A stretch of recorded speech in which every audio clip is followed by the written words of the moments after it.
Hello everyone, it's me, Aaron, Professor Thorgy. And I'm Michelle. And this is a pre-Geek Out reaction? What? If you guys have been watching this channel recently, then you know that a new thing that we have started doing is the post-Geek Out reactions, in which we give you our immediate thoughts about a thing that we just watched right after it came out, full spoilers, just our thoughts in that moment. And yeah, there is a big sequel coming out this weekend. We're going to go and see it tomorrow. And it is the sequel to a film that was kind of controversial. Some people liked it, some people didn't. And reviews just started coming out today. And they have not been that positive. I'm speaking, of course, about My Big Fat Greek Wedding 2. And no, seriously, it's Batman vs. Superman. Although, how weird is it that that description lines up perfectly with My Big Fat Greek Wedding 2? But yeah. Oh, Jesus Christ. Okay. I wanted to make this video because if you have watched this channel, then you know that I have something of a history with Man of Steel. I didn't really enjoy that movie, and I've talked about it before in some other videos. I've never done an actual review. I've never gone into like a full explanation of my feelings about it. I just kind of brought up little things here and there, and my problems with what their plans are for the entire DC Cinematic Universe as a whole is. But I have been watching all these trailers and following this film closely, and I was getting pretty positive. I did have a lot of problems with that one trailer in which they show off Doomsday, so I had problems with that.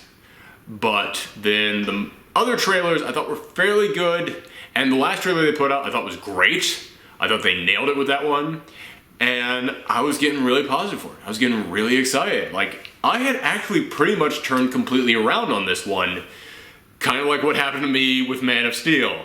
Literally the exact thing happened to me, which I was like, oh god, Zack Snyder's directing it, he's the wrong guy for this. Oh god, this first trailer, that's the total wrong tone for this film. I do not like what they're doing at all with this. Okay, that one's a little bit better. Okay, this trailer's a little bit better. Henry Cavill actually looks like he's gonna do an okay job. And then by the end of it, I was like, I am hyped for this movie! I am so excited for Man of Steel! And oh god, I just walked out of that thing, like, just in a haze of, what the fudge did I just watch? And I was telling myself, I'm going to completely avoid all reviews. I was not going to go on Rotten Tomatoes. I was not going to go online and look up what early people were saying about this. I was not going to listen to anybody when it came to this movie because I didn't want anybody to influence me when I went in to see this film. However, I came into work on Monday. Turns out every single person in my store who did not have to work on Sunday, like I did, actually got free tickets to an early screening of this movie. They got to go to one of the critic screenings, and yeah, they were all talking about and how they felt about it, and they kept the spoilers away. They made sure not to spoil anything for me, but I did start immediately hearing what everybody thought, and I went, oh god, okay, well, okay, that's how you guys felt. That's how you guys felt. That's not telling me much. It's not telling me much. Because one of the guys in there said, yeah, it's really good, but it's not fun. Like, that was his exact words to me. It's really good, but it's not fun. Which was a lot of my problem with Man of Steel, is that I thought that movie was boring. Really dragging and boring, and just didn't make me excited. Yeah, let me tell you, I did not see Man of Steel, but like, I feel like after the Batman movies, I feel like the DC movies are just so obsessed with being dark and serious that they completely forgot that movies can be fun. They're supposed to be fun. They're supposed to be entertaining. And let me point out something right here. Dark does not automatically anti-equal fun. It's not that you can't have something that's dark and fun. The Dark Knight was dark and fun. I just got done watching all of Daredevil Season 2, which is darker than anything I have seen in the DC Cinematic Universe. So fun. I kept constantly wanting to watch episode after episode because it was so engaging and exciting every single episode. But yeah, everybody was like, yeah, you know, it was good. And he was the most positive. He was the most positive guy there. But I could tell he definitely liked Man of Steel more, even though he didn't say that. Everybody else there, one of them gave it 6 out of 10, one of them gave it 7 out of 10. So I was like, okay, that's kind of like right there in the middle. So it can kind of go either way, but I'm not going to check Rotten Tomatoes. I'm not going to check what the critics say, no matter what. I'm not going to let that influence me. And then the other day, I was at work, and I had just gotten off my shift, and I decided to go in the back room and just read a book that I wanted to read before I left. I was like, yeah, I'm just going to read this one comic. So I went back there, And then 3 guys came in on their lunch break. They didn't even see me just sitting there in the back reading. And they started talking about the movie. And one of them said, oh yeah, and the critic scores came out today. They hate it. And I went, I just spoke up. Are you talking about Man of Steel? I mean, not Man of Steel. Are you talking about Batman vs Superman? paging Dr. Freud? Might as well be talking about the same thing. Oh, God.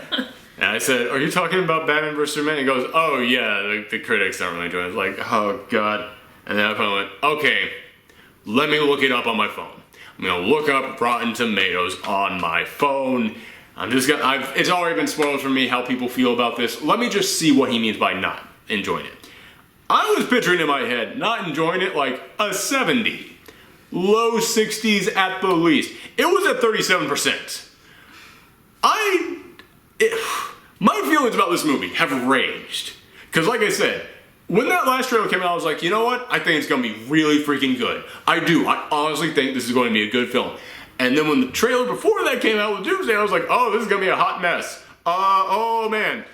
But even in my worst moment, I was never picturing, like, below 50% or something like that. You know, like, Man of Steel got, like, 59, something like that. Like, 57, I think, is what it's at now. And, yeah, I did not picture that. I freaked out. I wish I had looked at it for the first time here recording. And today, I was scrolling through it. I was scrolling through some of the positive and negative reviews. Oh, jeez. I just saw one person who said it's a joyless slog. Not as bad as Bush versus Gore, but close. Fuck you, Chicago reader. Don't try and get, like, 10-year ago political on this shit.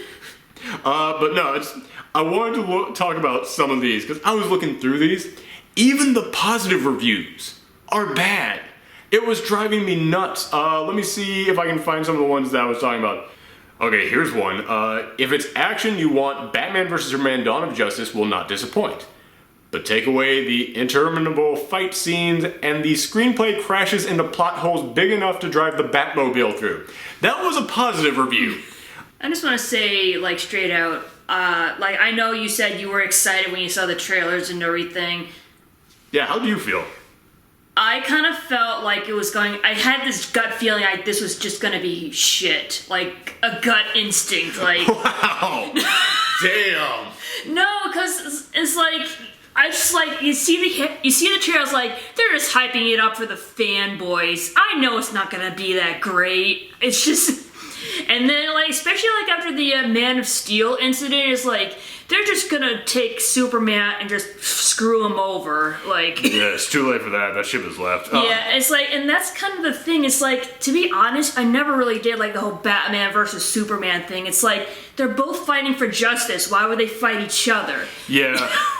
That's one of the big problems. I go over this in the theory video that I put out the other day about Batman vs. Superman, but it's like one of the big problems with this film is that it's the first time that they ever met, and it's based on Dark Knight Returns, which was an alternate reality future story in which Superman is like some government goon, because it was written by Frank Miller, who openly admits he hates Superman, and you read that book and you're like, you don't understand this character at all, and that's what they're basing the Superman on. I can't stress that enough. They're basing their Superman on a story written by a guy who hated Superman.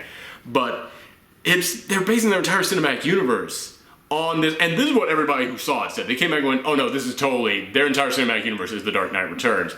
And the moment I heard that, I was like, you're basing all your characters on one story that was written in a, like, almost post-apocalyptic future, like a government overrun future. Let me see. Yeah, it's like, I'm not looking forward to this, but I don't want you to suffer alone. That's why I'm deciding to go with you. It's like when we reviewed all the worst movies of 2015. You know, we had to go through it together, because I don't think we'd be able to, like, go through it ourselves. Here's another good one. It so badly wants to be excited for Justice League that it forgets to keep you excited about Batman vs. Superman. That's a positive. That's a freaking positive review. I'm going to keep looking because there was one that was just perfect. Just perfect. Oh, here we go. This was it. Questions regarding violence and mayhem are drowned out by violence and mayhem. Such is the superhero life as directed by Zack Snyder. There is no problem that can't be solved with a cranium-rattling explosion or two. That was a positive review. Jesus Christ. Okay. But yeah, enough of those. The point that I'm trying to get at is that pretty much every single one of those positive reviews I read in there, they were all like, yeah, it's good. Kind of. Like, they all, like, none of them could, like, be flat out, yeah, this is really good. I didn't see really anything that high. And I was thinking about today, and something occurred to me. Who owns Rotten Tomatoes? I typed that into a Google search. Warner Brothers came up. The same people putting out this movie. Ooh. And I researched this because I want to make sure that I got it right, but I researched it, and they apparently sold it off a month ago to Fandango. However, they still hold a percentage of the shares. They still hold part of the interest of it, which means that they still have some influence on the site. I don't want to get, like, conspiratorial on you guys, but what do you want to bet? It's at 37% right now. What do you want to bet that 37% might even be artificially inflated? That's my big fear on this one. And let me just say, the thing that made me so nervous about this movie, the thing that made me so nervous is that I hate this Marvel versus DC bullcrap. I really do. In fact, that's one of the reasons why DC is trying way too hard to be overly dramatic and dark and gritty. It's because the Marvel films are leaning into being fun. Although for anybody out there who's like, oh yeah, but they're too fun and silly, it's like, dude, have you seen Winter Soldier? Did you see the Daredevil TV show that just came on? They know how to get dark, and they know how to get serious and address real issues as well. Oh god, I'm so excited for Civil War, by the way. But yeah, it's like, I hate this whole Marvel versus DC bullcrap. And it's kind of like with political parties, where people get to that point in which they no longer even look at who might be on the other side. They're just like, that's the guy my party has elected? Well, then your guy is terrible and my guy is perfect. Because I know so many people out there who think that Man of Steel is an amazing movie, and I'm sorry, it's not. I can openly admit some of my problems with that film come from the fact that I don't like their interpretation of Superman. But some of my other problems come from the fact that there are plot holes all over that freaking movie. That's a movie where they don't set up squat. None of the characters have that much motivation for what they're doing. Zod has the most motivation out of anybody in that movie. And even he's kind of an idiot. It's like, I'm going to terraform the Earth so that'll be just like Krypton. It's like, you have superpowers on Earth as it is. Why are you going to take that away?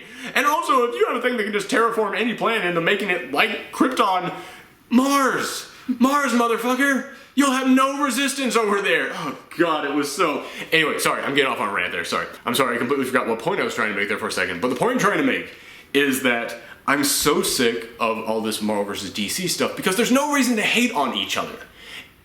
Each of these two universes can be great. You can enjoy stuff on each side of this universal divide. There's nothing that says that you have to, and there's so many arguments and so much bitterness and so much hatred going back and forth.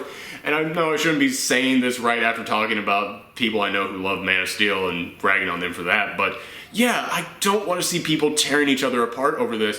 And I wanted this movie to not only be good, I wanted it to be great. A, because it's Batman vs. Superman. This is it. This is the two biggest superheroes in the world.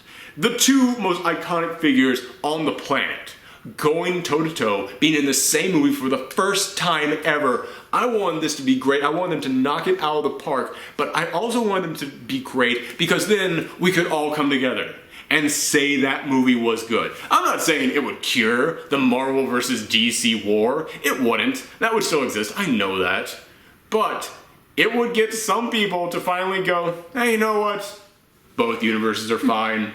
They can be fine, no matter what. Even if I don't like some of the other movies in that universe, I can still, like, look at their universe and see the good movies over there. That's what I wanted. And the fact that it's at, like, 37% right now, god damn, it means that we're still going to have this. Because that is still really close to being 50%. That's still really close to being right down the middle. And that means that there's still going to be years of people just arguing back and forth like, oh, all those Marvel movies are terrible. Oh, all the DC movies are terrible. And I don't want that. I don't want that argument anymore. Although I will say, at 37%, there is another hope. And that hope is that it will keep tanking And it will be so bad, we can all come together in how bad it is. Kind of like with Green Lantern. Because even that guy who I mentioned, who flat out loves Man of Steel and says it's one of the best superhero movies of all time, even he hates Green Lantern. So it's like, alright, how fucked up is it that that's my biggest hope right now? That this thing can tank so bad that we can at least agree on that. Because that's the thing, I want this movie to be great, but what I want more than anything is for us to all just agree on something. For us to all just come together and say, I feel this way about this movie, and there's no reason to argue about that. Let's just leave it behind. So, yeah, I don't know. I'm struggling with my feelings, and that's one of the reasons I wanted to make this pre-Geek Out reaction, is because I just wanted to come in here and just go, guys, I don't know how I'm gonna feel going into this thing. Because at the same time, 37%, I'm kind of stupid. I could like 37%. I could be in that percentage. I might come out of this thing loving it. I might. Who knows? And I'm gonna go in with low expectations. Yeah. I'm going in there with no expectations. You might be saying, it's like, well, you saw the bad reviews, so don't you have low expectations? I don't know, man. I really don't. Because here's the thing, those critics who went in there were the critics who got wined and dined. They're the ones who went to the really nice screenings, and they got the really nice treatment. And what that means is typically those critics give it better reactions. Typically, the critics who go to the really fancy screenings, they're the ones who come out really positive. Because they're the ones who, their experience there might have been influenced. So typically, the midnight critics, the ones who have to pay themselves to go and see the movie at midnight when it comes out and then get home and write up their review at like 3 o'clock in the morning, they typically give it negative reviews. They typically give it worse reviews. However, when Ant-Man came out, all the big snobbish critics who went to the big fancy screens, they were kind of harsh on it. In fact, it was getting some of the worst reviews out of any Marvel film. It was in the 60s, which I don't think any other Marvel film has gone that low yet. So I was getting nervous about that. However, all those snobbish critics, all the big fancy critics, they're the ones who knew all the controversies going on behind the scenes of the movie. They knew it's like, oh, this is supposed to be Edgar Wright's baby, and they took him off it. They drove Edgar Wright away. How dare they do that to the great Edgar Wright? And I love Edgar Wright. But that was in the back of their minds. Every single one of those critics who went to those screenings, those special screenings, all their reviews were like, yeah, but how much better would it have been if Edgar Wright was doing it? And so when I saw them giving it like 65%, I was like, oh god, in the moment that those midnight critics go, they're going to tank this thing, they're going to hate it. But no, when the average Joe critics, the midnight ones, went and saw this film, for the first time ever, I saw its score rise. It went from 65 to 80% in the course of a few days just from those midnight critics because, yeah, they didn't care about the backstage politics of this thing. They didn't care about any of that. They just saw a good, fun movie. And they told us it was good and fun.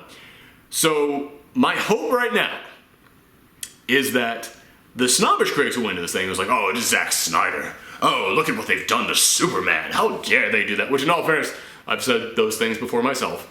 But I'm hoping that they felt that way. And when the midnight critics go in there, they will then look at it and go, it's Batman, it's Superman, I think they capture these characters well, I think the visuals are good, I think it's got a really interesting story, I think that they will focus on the positives, and that it will actually raise that score. So that is why I'm going into this thing with no expectations, because I fully expect that score to change drastically, and I fully expect, like, when you get different voices in there, I think this film will affect people differently. So I don't know how I'm going to feel. You, on the other hand, are pretty much firmly in team shit camp. So, which, again, I can't blame you. But yeah, the people I work with, they said a lot of positives. Even the people who were like, yeah, 6 out of 10, they did focus on some positives. They said there were some great moments in there. So yeah, I just want to make this video to say that I'm really nervous, and I don't know how I'm gonna feel. And this was just kind of my therapy session. I might as well have been laying down on this couch talking about this because, yeah, which really makes that Sigmund Freud joke that I made earlier really relevant. But no, this was just a therapy session for me, guys. I just wanted to come in here and just say, I'm nervous. I'm scared. I don't know what's going to happen. I don't know if I'm going to love this film or hate it. And you might be going, well, why are you getting so upset over just a movie coming out? It's because this is the true start of DC's cinematic world. And I love DC Comics. They have a great world. Over the past couple of years, they've been trying their hardest to tank that, and I don't want to see that happen in their cinematic universe. I want their cinematic universe to be great, And Man of Steel, hey man, I know a lot of you guys out there love it, but when only 50% of audiences really loved it, and the other 50% was like, I didn't really care for that, you gotta admit, it was not a strong start to the cinematic universe. If this one, which is the one that they're putting all their chips in, and they're introducing all their characters in, if that one comes out, and it gets an even worse reaction, man, I just feel bad. I feel bad as a DC fan that that's the possibility that we're looking at right now. But you know, we can always go and see Daredevil again. I was going to say Deadpool, but goddamn it, we can see both! Oh my god, we can see Civil War in a couple months. Thank God for Marvel. Do you have any closing thoughts? I know I dominated this, but like I said, this is my therapy session. This has been going through my head nonstop. Yeah, this is definitely more your situation than mine. I wanted to bring you in because if those Daredevil reactions have taught me anything, is that just having someone sit next to me allows me to speak far more comfortably. So, yeah. But yeah, do you have any final thoughts on this? I don't know. I kind of feel like DC is just like pleasing all the fanboys too much, and I just feel like they're just... Well, they're pleasing like one specific type of fanboy. Yeah, exactly. Because I know a ton of other DC fanboys, including myself, and a couple of like diehard ones who are like, no, DC until I die, who are like, fuck these movies, what are you doing to my characters? But yeah, they're pleasing the gritty, you know, nut job ones. Sorry, I didn't mean to say nut jobs. Kinda did. But you know the ones who was like, yeah, I'm glad that Superman killed at the end of Man of Steel because it proves he's not a pussy. It's like, what the fuck is wrong with you? And I have heard people say that. And it's like, yeah, I think you're right. That's the target audience they're trying to go for. And that's why I'm not excited about this movie. What if he kills Batman? Seriously, throwing that out there. What if he murders Batman? Oh, now we're gonna have a shit fest. That would actually be very interesting. I would actually really interesting. If they did that... I'm not saying I hate Batman or anything. I mean, look at that. I'm not saying I hate the idea of Ben Affleck as Batman. But if they did that, I would probably have to stand up and applaud for just... No. Superman kills Batman, then he feels instant regret, so he rotates the Earth in reverse to make sure he doesn't kill Batman, and then he's like, okay, let's join up and start the Justice League. That's how it's gonna happen. Get the fuck out. Get the fuck out. I can see that happening. Get the fuck out. Oh my god. If that happened, I would stand up and fall down in the aisles and just start doing that like running around a circle Homer Simpson dance. Because goddamn, the level of insanity they will have embraced if they do that. By the way, one other thing I want to say about this. Every time that Zack Snyder opens his mouth, I feel worse about this movie. And recently, I'm glad that you're here for this. Recently, he said, oh yeah, there is an R-rated cut of this. It was actually going to be R-rated, but it wasn't R-rated for violence, for sex, for nudity, or language. It was just R-rated for how dark and how tense it got. And that has happened a few times. There have been a few movies out there, like Sinister, I think was one.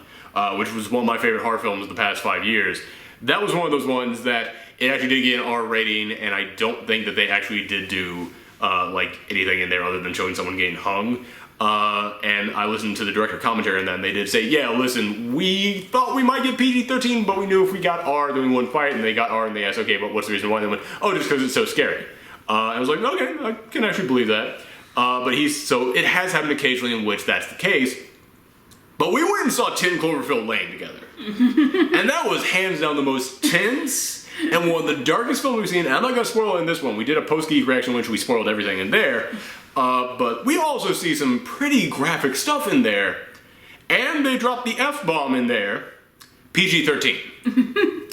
So after seeing that film and hearing Zack Snyder say that, I was like... Shut up. Shut up, you man-child. Shut up. You did not have an R-rated one. This is you desperately trying to grab at straws. It's you looking at the success of Deadpool and going, hey kids, we're still hip and cool.